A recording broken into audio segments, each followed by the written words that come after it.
Hello everyone, in this lecture we will be going over 2007 USAMO problem number 6. Here's a view of this problem. We are given an acute triangle ABC and you can see the circumcircle, the incircle, and the circumradius is given as R. Then we have two additional circles, and let me highlight them with a slightly different color here. So we have this circle omega sub A and capital omega sub A circles here. So the distinction between these circles are explained clearly in the question. PA and Q of sub A, they denote the centers of these green circles, namely this point and this point over here. You can see that because these circles are tangent to each other, and the incircle as well as the circumcircle, it turns out that the centers of at least the circumcircle and these PA and QA all lie on the same line. So that's the line which connects the center of these three circles. The center of omega, the incircle, is on a different line. Okay, so in a similar way we can define the points PB, QB, and PC, QC as well. So given this, we would like to prove this inequality here, where R, capital R, is the circumradius, and apparently the equality condition holds only when our triangle is an equilateral triangle. So we have an incircle that touches the sides at points A1, B1, and C1. So AB1, let's call it as X, and it turns out that's equal to AC1 by the tangency conditions. Similarly, BC1 is equal to Y, which is equal to BA1. And finally, CA1 is equal to Z, which is equal to CB1. And it turns out that A itself, for instance, the side length A, so given these, this implies that the side length A is simply equal to BA1 plus A1C, which is Y plus Z. And in a similar way, it's possible to write down the length for B and the side length C, which is X plus Y here.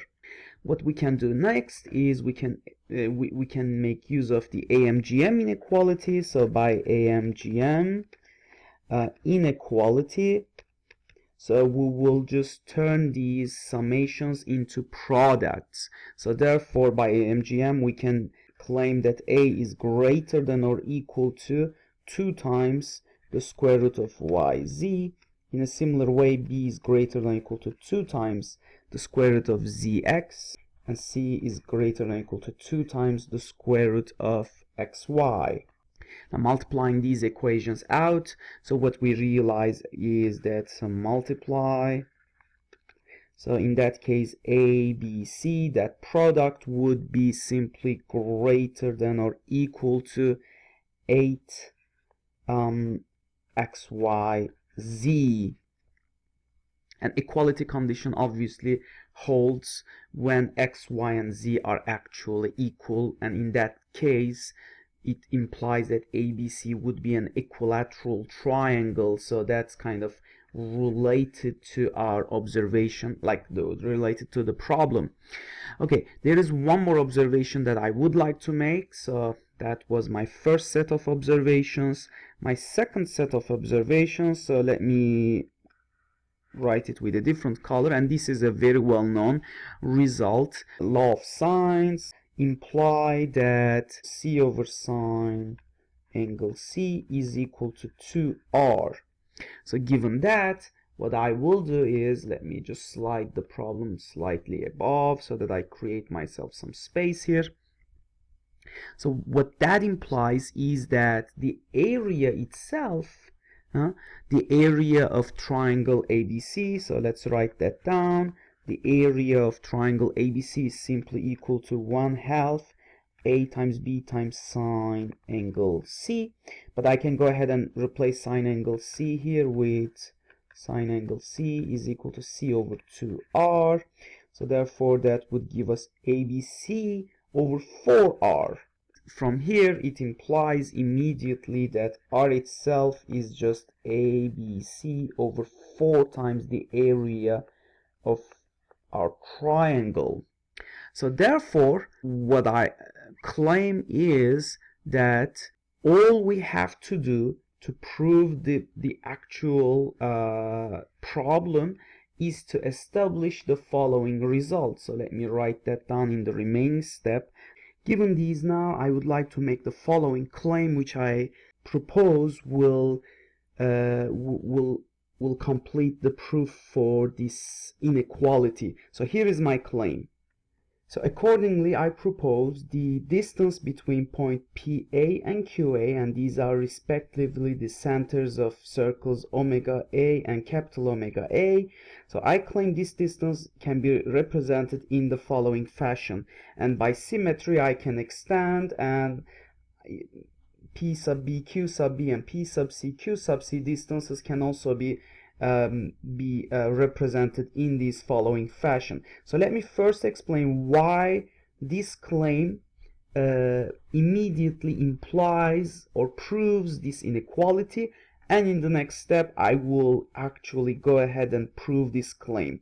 But first let's establish how this claim solves our problem in the next slide. Okay, in the previous page I made the following claim, and I propose that if this claim holds true for the lengths PAQA, PBQB, PCQC defined as such, then this should immediately imply this inequality. And in order to prove that, all I will do is I will multiply out these three numbers. So PAQA times PBQB times PCQC is actually equal to this very nice expression XYZ times A square, B square, C square, all divided by 64 area of triangle ABC cubed. And now I will make use of two previous results that we found earlier. So let me remind you of those two results. The first result is this AMGM inequality result, which was this one here. And the second one is the one related to the circumradius. So let me go ahead and bring those to our result next.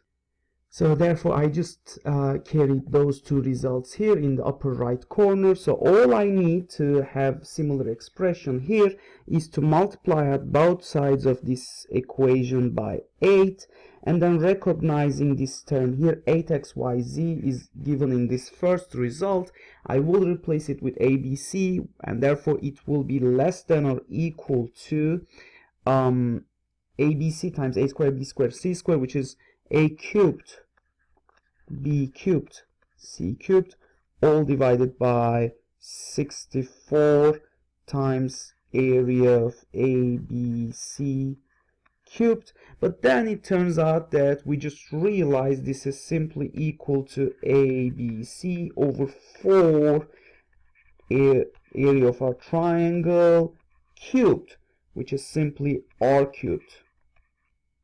So therefore, sure enough, and obviously equality condition holds when x, y, z are equal to each other, and then that would imply a, b, and c are actually equal to each other. And so we have also the constraint for the equality condition as well. So therefore, all we need to do is next is to prove that this claim is true. So that's my proof next.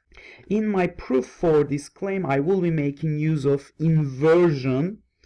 And so now I want you to be very careful. We will do an inversion with center A. So an inversion centered at A and radius X.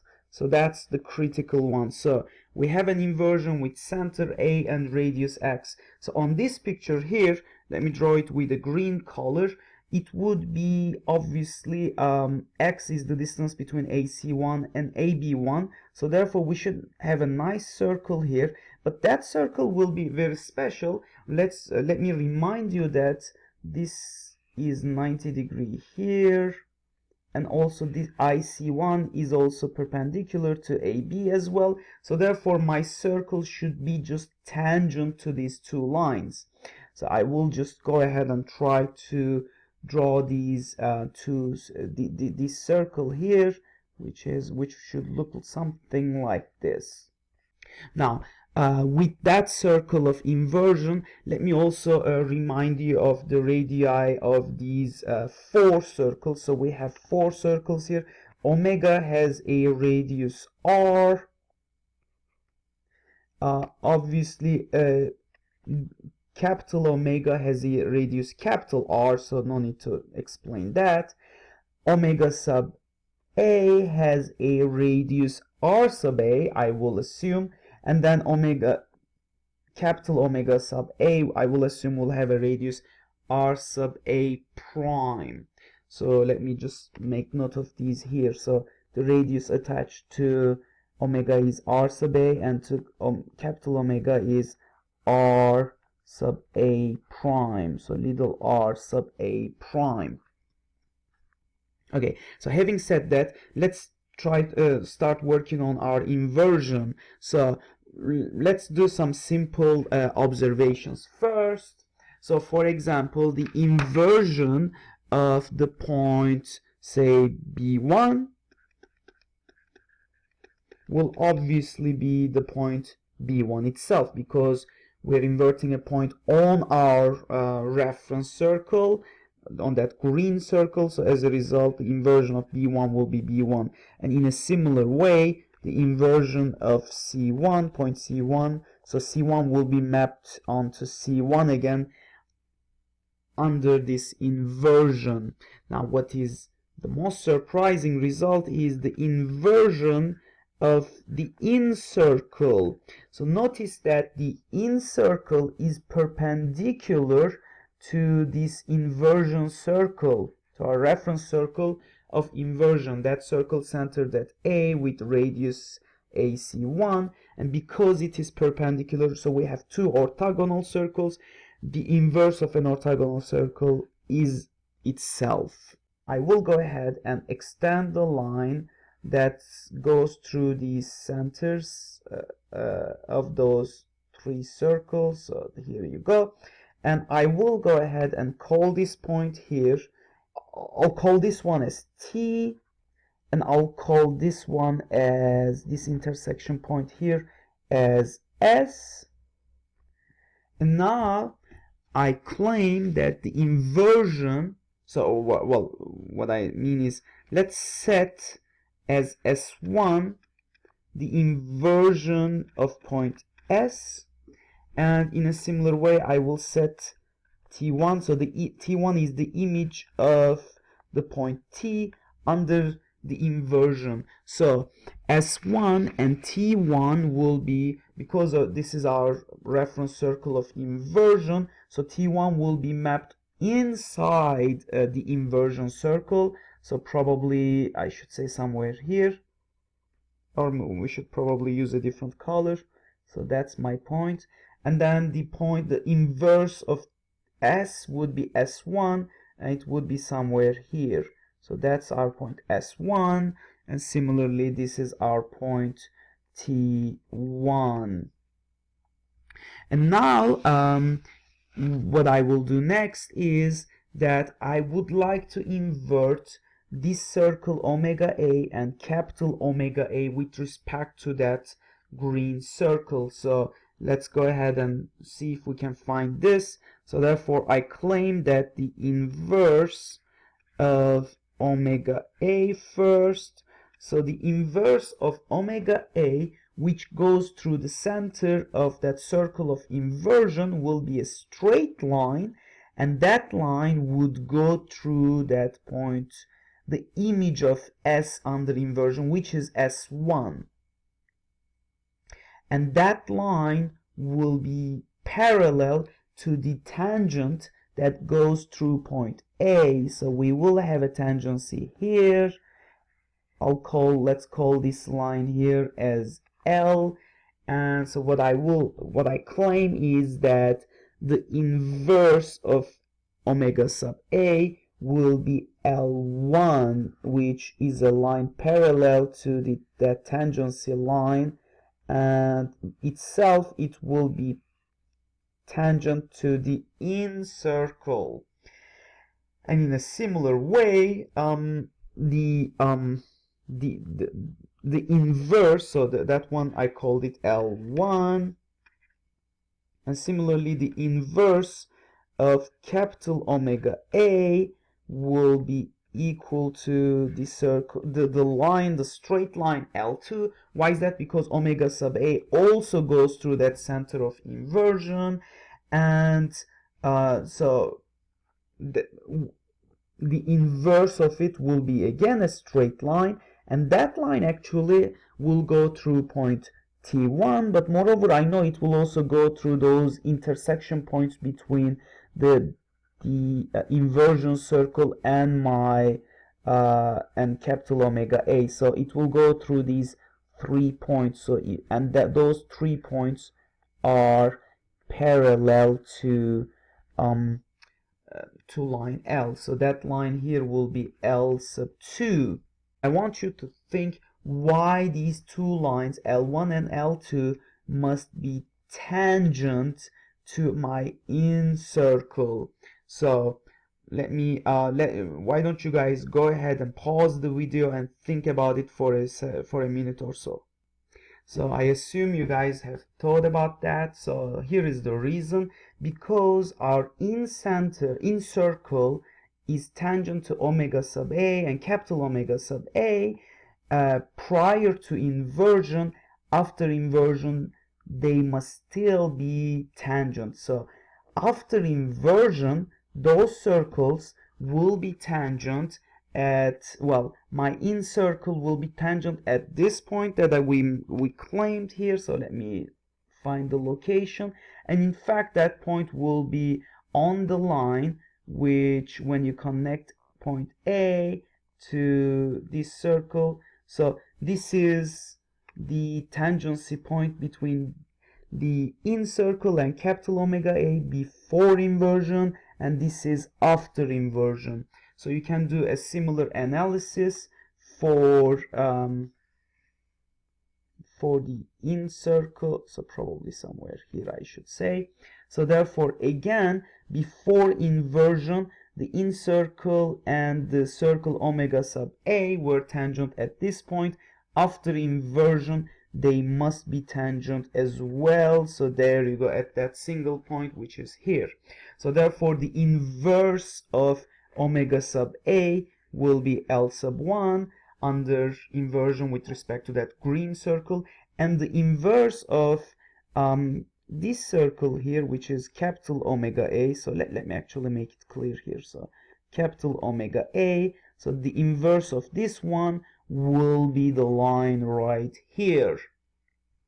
So that's a beautiful result. So in my next slide I will clean this picture up, and then we will go ahead and do a little bit more details. But before I do that, let me also remind, now that I know the two lines L1 and L2 are parallel and they are also tangent to the in circle here, it must be the case that the distance between L1 and L2 is equal to 2r, where r is the in radius here. So the distance between these two lines is simply equal to 2r.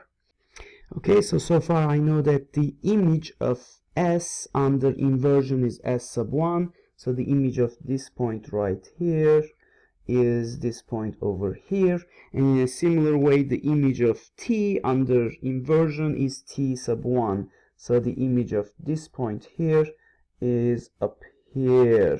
So now let's apply the definition of inversion. So by inversion, so the meaning of this is A(S) sub 1 times A sub S is equal to, well, that should be equal to the radius of the inversion circle, but at the same time that thing is also, by this result, is equal to A sub T1 times A sub T. Notice also that AS is just the diameter of omega A here, that was capital omega A, This is your capital omega, and this is little omega here, the in circle. So therefore, I know that AS is the diameter, so as such, AS is simply equal to 2R sub A, and in a similar way, AT or TA is equal to, that's the diameter of capital omega sub A, and as a result, the radius is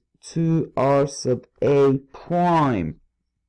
And finally, S1 T1 is just 2R as we established it earlier. So S1 T1 is simply 2R because these two lines L1 and L2 are parallel lines and they have the in circle between those two, so that's we have the 2R here. From that, we can immediately establish by substituting this value of AS into this first equation, we realize that AS1 times 2R sub A is equal to x squared, which implies basically that R sub A is actually equal to x squared all divided by 2 times AS sub 1. And in a similar way, one can establish from using this second equality condition here that AT sub 1 times, we can replace AT with 2R sub A prime. That whole thing is equal to x squared. And again, that would imply that R sub A prime is simply equal to x squared divided by 2 times A sub T1. AT sub 1, I should say, rather. But then, substituting the value for A sub AT1, we realize that, well, observe here that AT1 here is simply AS1 minus the distance between the two lines S1 T1, which turns out to be 2R. So therefore, this whole thing implies that R sub A prime is simply equal to x squared divided by 2 times, so AT1, replace AT1 with AS1 minus 2R. So finally, I can represent the distance PAQA as the following. So PAQA is the difference between the centers of omega sub A and capital omega sub A. The distance between PA and QA, basically this distance over here, is simply equal to AQA minus APA. And that in turn is simply equal to R sub A prime minus R sub A. And I can go ahead and plug in these values from what we got here earlier. So once I plug in these values for R sub A prime and R sub A, I get the following expression.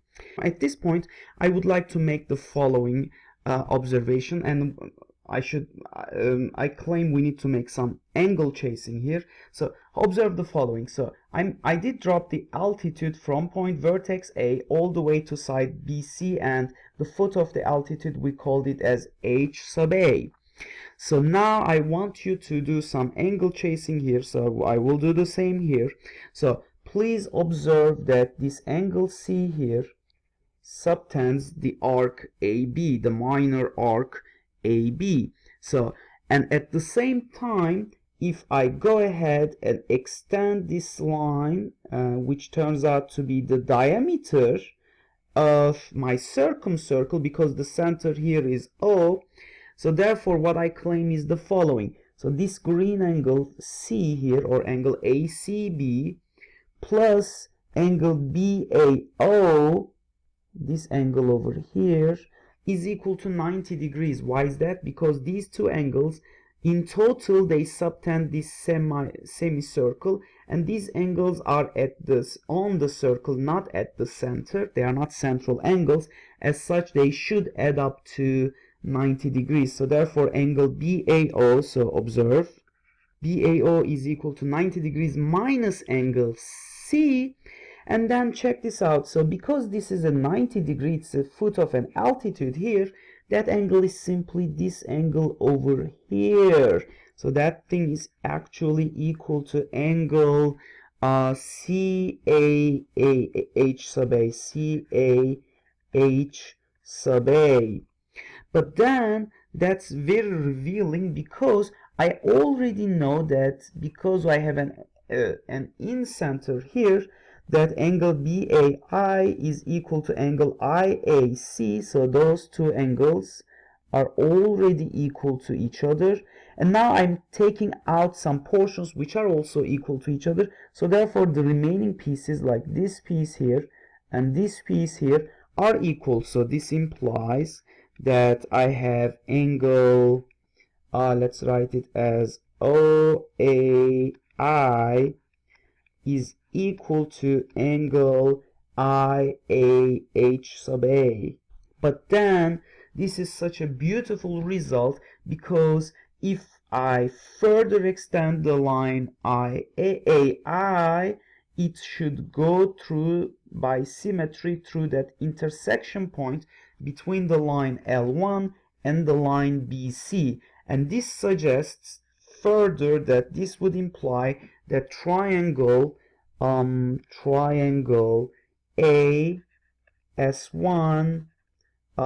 and that intersection here, which we can, I guess, call it as, let's call it K for now. K is actually congruent to triangle AH sub A K. Notice that this was 90 degrees here, because there's a tangency here between the circumcircle and line L at the point A. That line, which was parallel L1, which is parallel to that line L, which would be perpendicular here and here as well, obviously. And then it immediately implies, so we have an angle side angle congruence here, so those two triangles are congruent. But then this immediately implies that distance A sub S1 is simply equal to AH sub A. Now in the next step, I will use this to substitute, so I will substitute this altitude here in this formula, and I should be able to get the desired expression for P sub A, Q sub A. Let me remind you that we would like to show, as we claimed at the beginning, that P sub A, Q sub A is equal to X A squared all divided by 4 times the area of the triangle ABC. And finally, so we're almost done. So in the previous page, we already established this result that AS1, so this distance over here, is equal to AH sub A because of the congruence between those two triangles, AS1K and AH sub AK. Recall that this angle and this angle here were both 90 degrees. So in addition, I would like to make use of the fact that 2 times the area of triangle ABC is equal to, it can be represented in 2 ways. One way would be to, obvious way, the height times the base, BC. Or alternatively, you can also write it in terms of the semi-perimeter and the radius, but in this case, because I'm looking for 2 area ABC, it will be just the perimeter, which is AB plus BC plus CA, all multiplied by R, the in radius.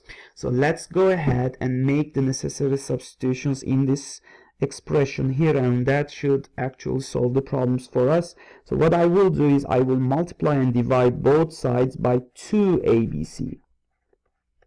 So there's already 2 here, so we get this expression, and then I have 2 times ABC divided by this. Recall that from the previous page, this expression here was AS1 and AS1 here, but I just simply replaced them with AH sub A because I already know AS1 is equal to AH sub A minus 2R minus 1 over AH sub A here.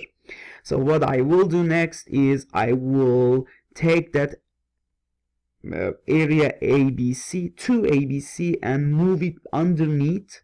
So In that case, so this part is not changing, 4 times the area of triangle ABC, and here I would get this very nice expression 1 over, so H sub A over 2 ABC would be simply BC, actually 1 over BC, 1 over BC minus, and similarly 2R over 2 area of ABC would be 2 over AB, the perimeter basically, AB plus BC plus CA minus, now finally 1 over AHA, I forgot to multiply here by 2 times the area of triangle ABC, so sorry for that.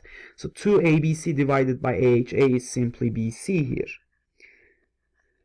Now, final step, I will go ahead and replace each of these line segments with their notation. Remember that the side length BC, for instance, was just Y plus Z here. So BA1 was Y, and A1C was Z, so BA1 plus A1C would just give us BC, which is just Y plus Z.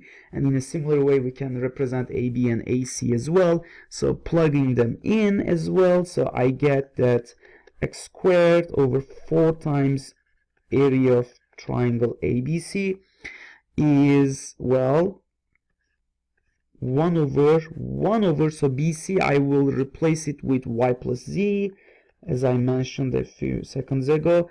For 2 over this whole thing will come out just as 1 over X plus Y plus Z here, minus BC again is Y plus Z again.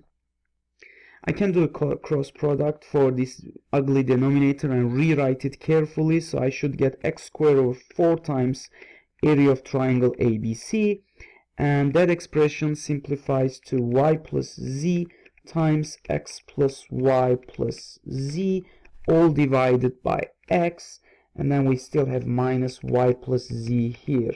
Let me go ahead and erase this additional part here. Finally, after I expand these, I multiply this one by X, I do the necessary cancellations, this comes out beautifully as X times Y plus Z squared all over 4 times the area of triangle ABC, and that's simply equal to X A squared over 4 times the area of triangle ABC. And sure enough, that was what we wanted to prove, so we were able to prove this as desired. So that ends the solution of this problem, this rather long problem. Hope you enjoyed the video. See you in our next lecture.